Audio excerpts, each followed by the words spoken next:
চাকরি দিলাম এখানে।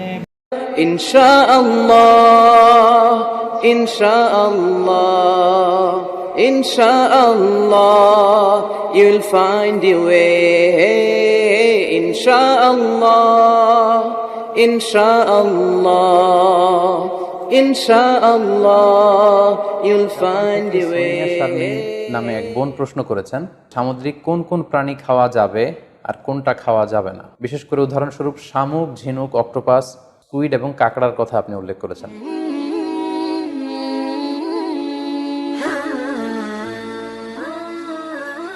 আসসালামু আলাইকুম ওয়া রাহমাতুল্লাহি ওয়া বারাকাতুহু। নাহমাদুহু ওয়া নুসাল্লি আলা রাসূলিহিল কারীম।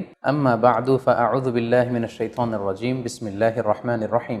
জাপান থেকে সোনিয়া শারমিন নামে এক বোন প্রশ্ন করেছেন, আমি জাপানে থাকি।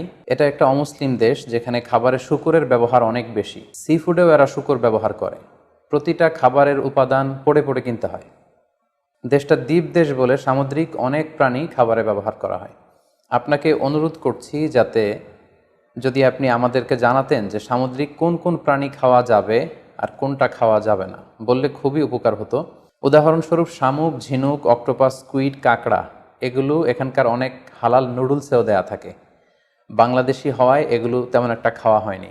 এগুলো কি হালাল? প্রিয় বোন, আপনাকে ধন্যবাদ। আপনি সি ফুড খাওয়া, সি ফুডের কিছু আইটেমের কথা উল্লেখ করেছেন। এগুলো খাওয়া হালাল কিনা এ ব্যাপারে আপনি জানতে চেয়েছেন। স্পেসিফিকলি সামুদ্রিক কোন কোন প্রাণী খাওয়া যাবে আর কোন কোন প্রাণী খাওয়া যাবে না, এটি ছিল আপনার প্রশ্ন। বিশেষ করে উদাহরণস্বরূপ শামুক, ঝিনুক, অক্টোপাস, স্কুইড এবং কাঁকড়ার কথা আপনি উল্লেখ করেছেন।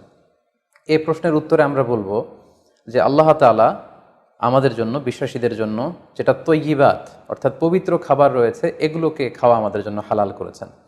আর যত খাবাইস বা অপবিত্র নোংরা খাবার রয়েছে সেগুলো তিনি আমাদের জন্য হারাম করেছেন।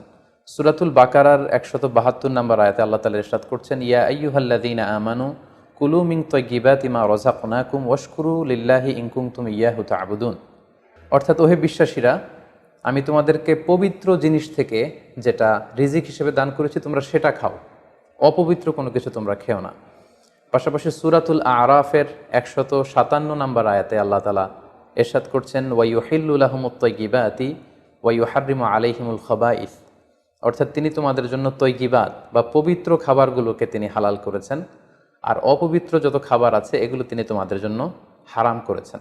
তো কোন জিনিস খাওয়া আমাদের জন্য হালাল আর কোনটা খাওয়া হারাম, এক্ষেত্রে আমরা বিশ্বাসীরা এই মূলনীতি সবসময় অবলম্বন করতে হবে যে